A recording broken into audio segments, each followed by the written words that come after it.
Hey guys, I'm Andre Bina and I'm not gonna say where I'm from. Actually, I'm gonna say it.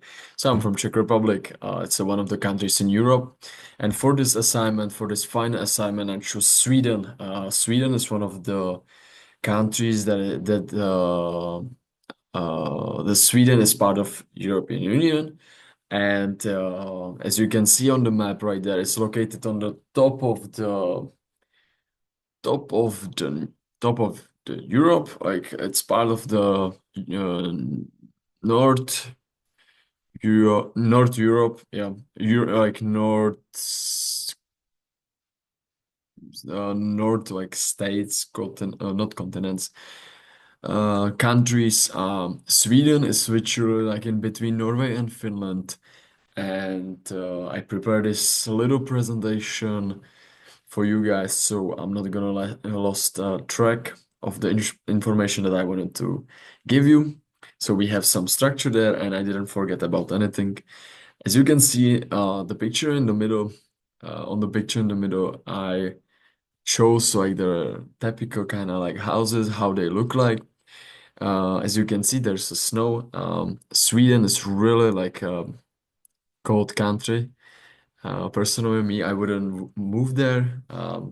They have four-season weather, but when I was in, and right now I want to emphasize Finland, not Sweden, but Finland. When I was there in the winter to see kind of and have like the best winter experience with the Huskies riding like on the splotch, plage, I think. I think so. Like yeah, I think with the Huskies. So with the Huskies, like the best experience, like that you can like ride. They are like pulling the sledge. So they are pulling the sledge, and you are literally like coordinating them where they should go, how fast. So I went to Finland, and right there it was super cold. I was literally wearing four layers of clothes on the top, and even like on the like bottom, like the pants. And we had like 30 degrees of Fahrenheit there. It was really cold, and I must say, Sweden, it's literally like almost the same as Finland. If we are talking about the temperatures during the winter, it's really, really cold there. The capital city of Sweden is Stockholm, and they have the typical like a flag. I feel like everyone should know that. Everyone should know Sweden for their ice hockey and how good they are, because all they can do right there is literally playing ice hockey on the frozen lakes that they have, and they have a lot. Um, so yeah, you can see the cross, the yellow cross um, with the blue zones right there. Okay, let's move on. Next slide. Let's move on if it's working or not. And it's working. Let's get it. Basic demography of Sweden. So I prepared this for categories. Population. I want to say population. They have 10.71 million. That was reported this year, 2025. So this report is really all up to date. So 10 millions point 71. Age structure. So the population is aging. The population is aging everywhere.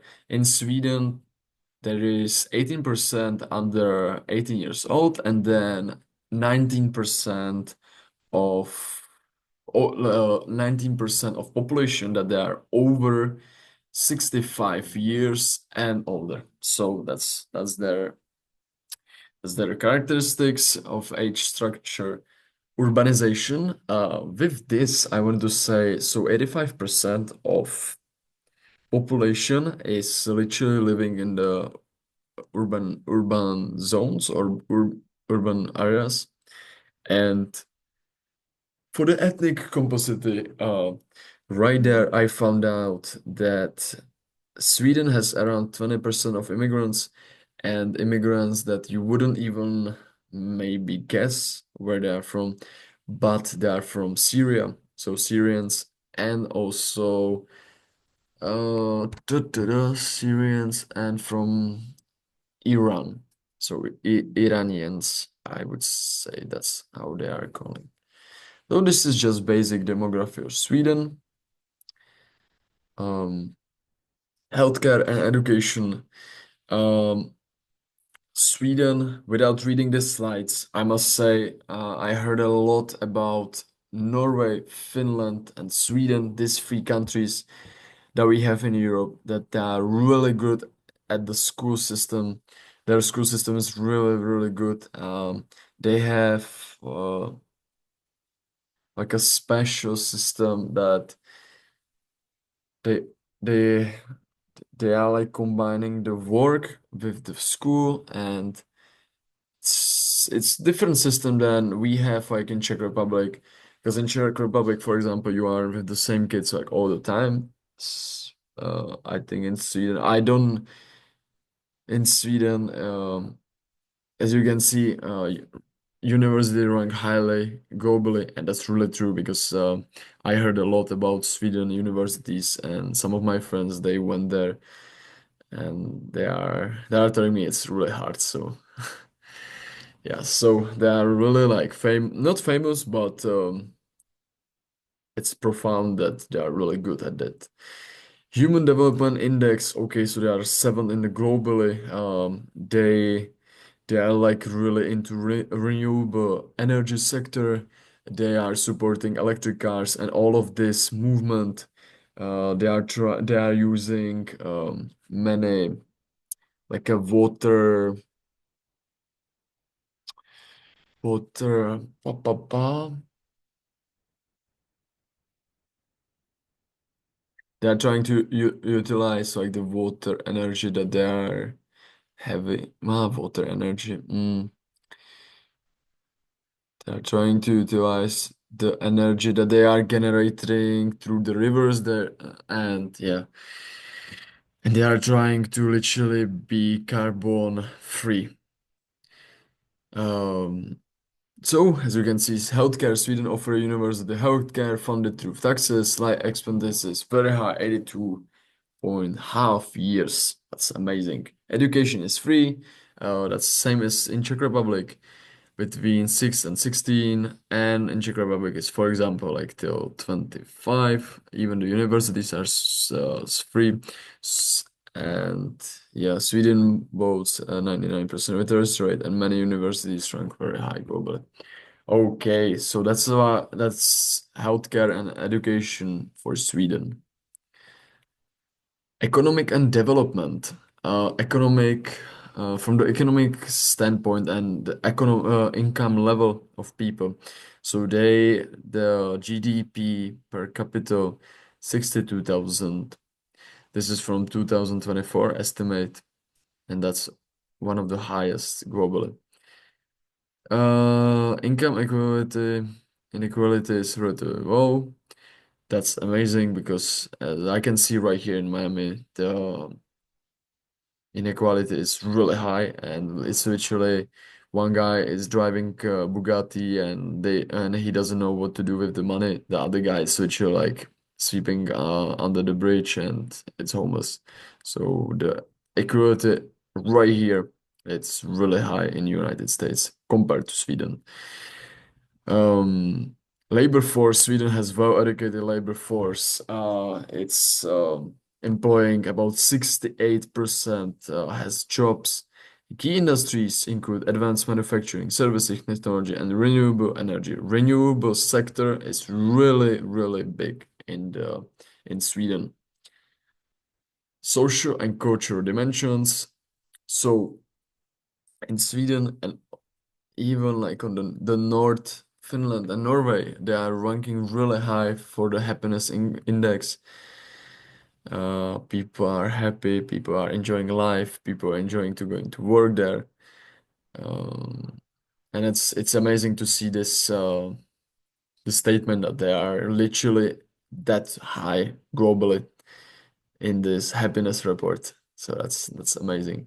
Transparency and corruption, known for ethical business practices, Sweden ranks as one of the largest corruption of the least corrupted countries globally. This is just example of great work and transparency that they are having there.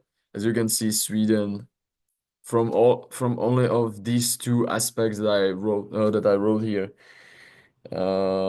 is welcoming the international investors, and you can see that their like mm, currency, lifestyle, economic standpoint should be stable. Sweden values functionality, equality, environment, sustainability, and they love to have clean streets and everything clean. They are really they are like a perfectionist about this. English proficiency is widespread. Everyone can speak in Stockholm or even other cities. Stockholm is the capital city of Sweden. English, for them, English is like a literally breakfast, and that's yeah. Gender equality stronger emphasized in workplaces. What we have here, economic infrastructure considerations. So GDP 70 to 725 billions of dollars. GNP similar to GDP in Finland. Sweden is strong domestic economy. GDP per capita 67. We already have this. Purchasing power approximately 62,000. That's really awesome.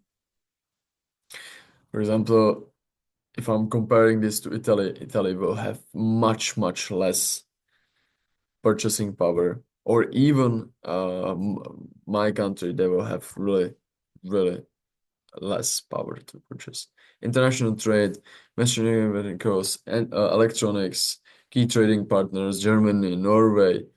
Um, I would even say France, all of the European countries that they are like in the European trade group.